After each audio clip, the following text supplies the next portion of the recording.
दोस्तों, गरीबी का दुनिया मजा लेता है। गरीब होना पाप नहीं है, गरीब में पैदा होना भी पाप नहीं है। एक ऐसी आपको सच्ची घटना सुनाने जा रहे हैं जो आपको सुन के रूह कांप जाएगी।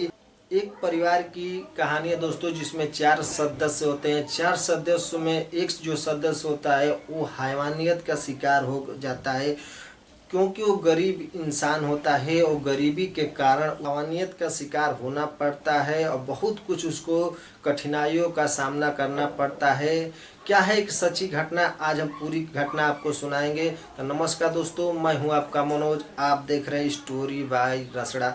तो दोस्तों, स्वागत करता हूं आप सभी का। दोस्तों, ये कहानी गया बिहार की। गया में एक मोहल्ला पड़ता है। उस मोहल्ले में राम परवेश और उनकी पत्नी, जिसका नाम रानी होता है, उनका एक बेटा होता है, उनका एक बेटी होती है। धीरे धीरे उन लोग का गुजर बसर चलता है। वो बहुत गरीबी से झेल रहे होते हैं। बड़ा बेटा का नाम आपको बता दूं राजू बताया जाता है, और जो बेटी होती है उनका नाम रिंकू होता है। धीरे धीरे उनकी घर गृहस्थी चलती है, कैसे भी घींच घांच के वो लोग चलाते थे।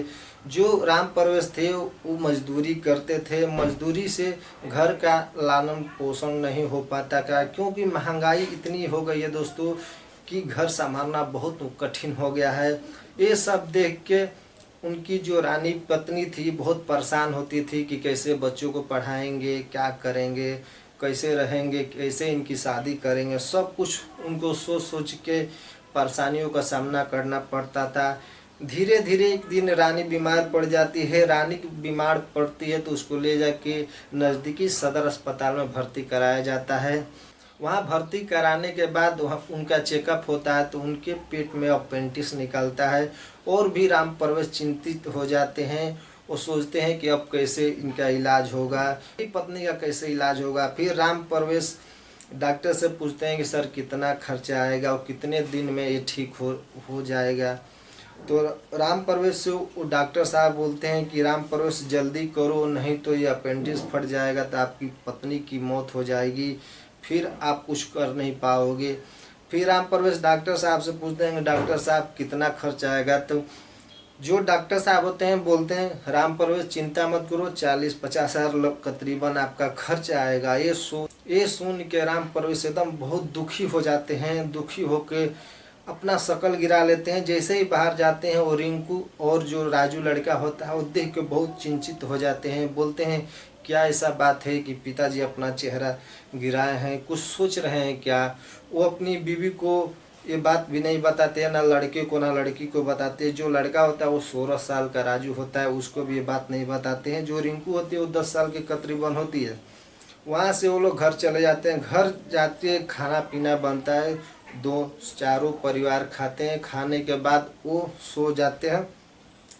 जैसे सोते हैं वहाँ जो रानी होती है वो रो के अपने पति से कहती है कि देखिए जी, अगर मुझे कुछ हो जाता है तो आप शादी मत कीजिएगा। माने ना कैसी आएगी, क्या करेगी, बच्चों को ध्यान नहीं रखेगी कि नहीं रखेगी, मारेगी पीटेगी, आप भी ध्यान नहीं देंगे, आप कमाने चले जाएंगे। ये सब सुन के राम परवेश के भी आंखों में आंसू आ जाता है। ये सब बात जो बड़ा लड़का था राजू सब सोया नहीं हुआ था, सब सुन रहा था। ये सब सुनने के बाद वो बहुत दुखी हुआ। सुबह जब उठता है तो मुँह हाथ पैर धो के वो चला जाता है एक बगीचे में। बगीचे में जाकर वहाँ बैठ जाता है।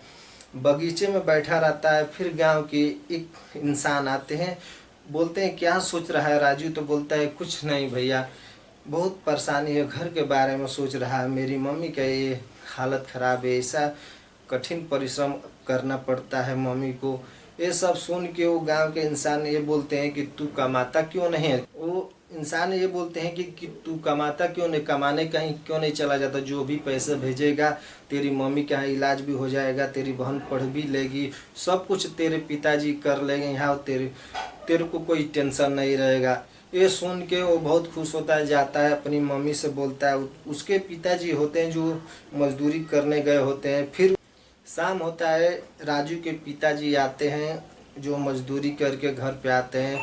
खाना वाना खा के वो बैठते हैं, जैसे सोने जाते हैं तो वहाँ जो राजू की मम्मी रानी होती है वो अपने पति से बोलती है कि राजू ऐसा ऐसा बोल रहा है, जाऊंगा कमाने, वहाँ से पैसा भेजूंगा तो मम्मी तेरा इलाज भी हो जाएगा, बहन भी पढ़ लेगी, पापा को भी कोई परेशानी नहीं होगा, घर बैठे तुम लोग को दोनों को देख लेंगे।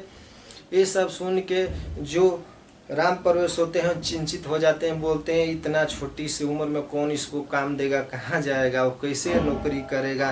कम से कम अब सरकार ने अलाउ किया था 18 साल के जो रहेगा तभी किसी कंपनी में नौकरी कर पाओगे, नहीं तो नहीं कर पाओगे।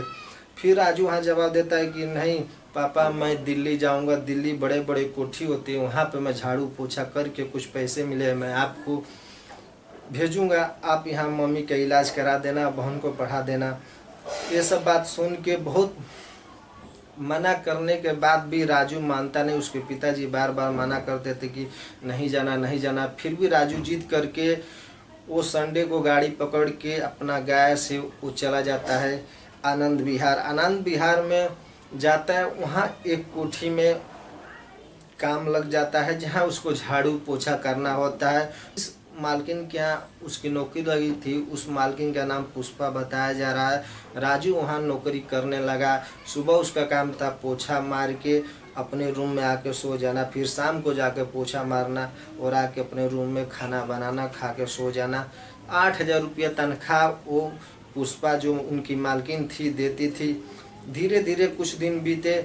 जो पुष्पा थी, पुष्पा को बता दूं उसके शादी के तकरीबन 12 साल हो गए थे, उसको कोई बाल बच्चे नहीं थे। जो उसके पति थे बहुत बड़े कारोबारी थे, उनके पति का एज ज़्यादा होने की वजह से मालूम नहीं उनके बीच कुछ संबंध था कि ना था।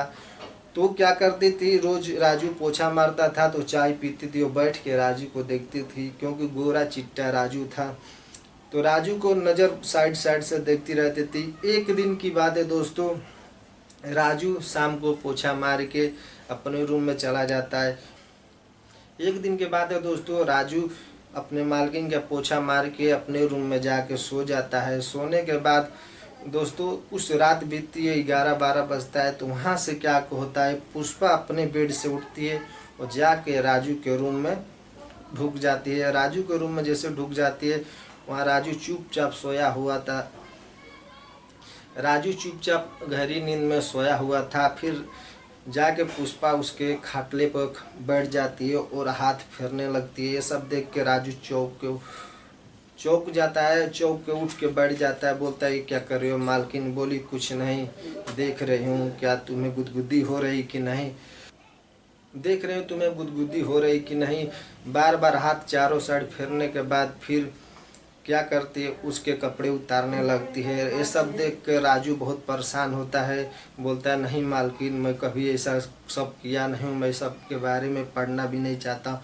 फिर मालकिन मानती नहीं, जो पुष्पा होती है उससे जबरन करने लगती है। बोलती है तुम बोलोगे तो मैं पुलिस को बुला के तुम्हें पकड़वा दूंगी, नहीं तो यहाँ चिल्लाऊंगी और तुझे मार खिला दूंगी। ये सब सुन के जो राजू होता है बहुत डर जाता है। डर के मारे चुपचाप वहीं पे सोया रहता है। फिर मालकिन उसके कपड़े एक एक करके उतारती है, उसके एकदम निबस्त मने नंगा कर देती है और नंगा करने के बाद मालकिन खुद अपने कपड़े को हटा देती है शरीर पर से, उसके ऊपर चढ़ जाती है। जैसी हवानियत दोस्तों करीबन 1 घंटे तक नोचती खोजती रहती है। राजू से ऐसी हवानियत की तरह उससे संबंध बनाती है जैसे उसको जो पुष्पा थी राजू से 2-3 बार संबंध बनाती है। फिर वहाँ से उठती है और अपने बेड में चली जाती है। राजू चुपचाप सोए हुए रोता रहता है, बोलता है आज ऐसा मेरे साथ क्या हो गया। सब कुछ चुपचाप अकेले ही अपने राजू थोड़ी देर में उठता है, उठ के अपने मालकिन के पास जाता है, पोछा मारने लगता है। मालकिन चले जाती है नहाने के लिए बाथरूम में। जैसे ही नहाती है राजू को आवाज़ देती है राजू तावल लेके आओ। फिर राजू तावल लेके जाता है, वो तावल के बहाने राजू को अंदर खींच लेती है। फिर उसके साथ संबंध बनाती है। संबंध ऐसे तरीके से बनाती है कि